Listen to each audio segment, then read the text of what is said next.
Students, आज के video में हम कैश मेमोरी के बारे में डिस्कस करेंगे।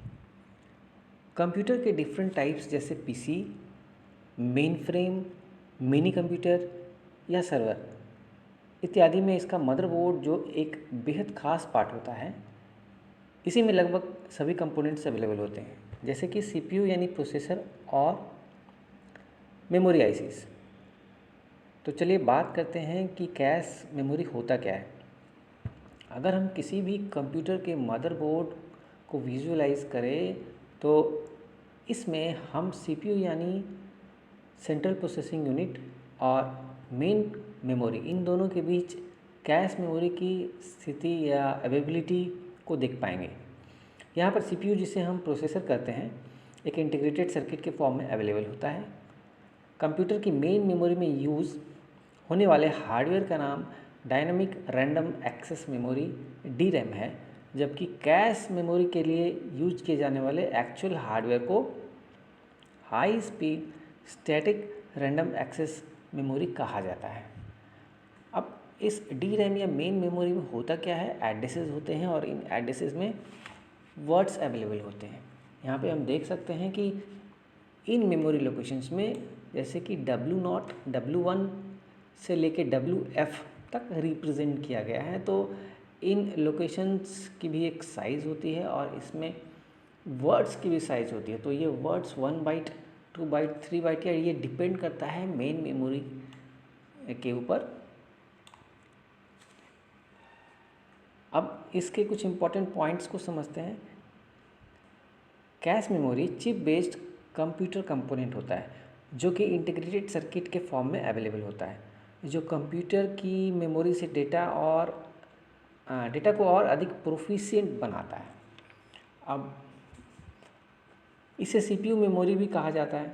क्यों कहा जाता है? क्योंकि ये प्रोसेसर के बेहद क्लोज है और नॉर्मली सीधे सीपीयू चिप में इंटीग्रेटेड होता है। यहाँ पे हम देख सकते हैं ये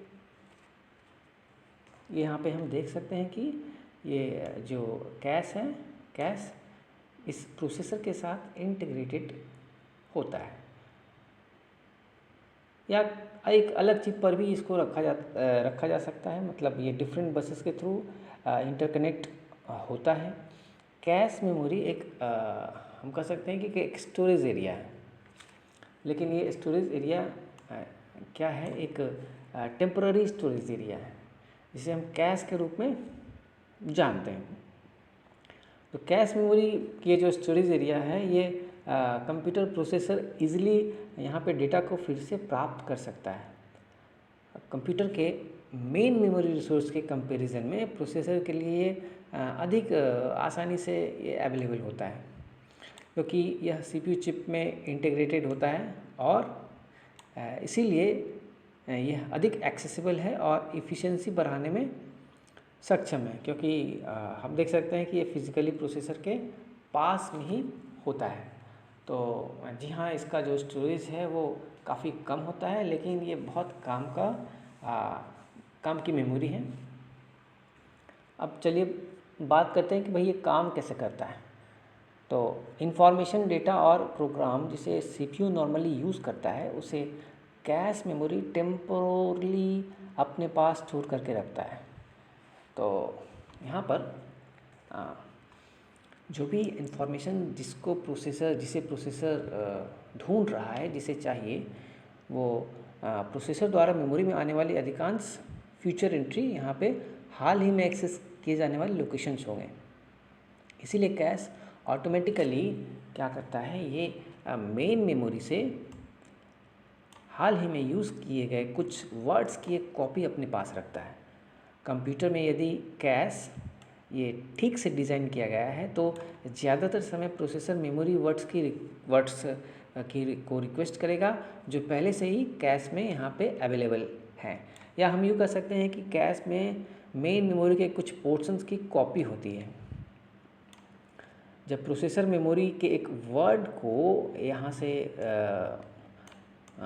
वर्ड को रीड करने की कोशिश करता है तो इसके लिए एक चेक बनाया जाता है कि क्या वर्ड कैश में है। यदि वर्ड या डेटा कैश में पाया जाता है तो इसे हम कैश हिट कहते हैं।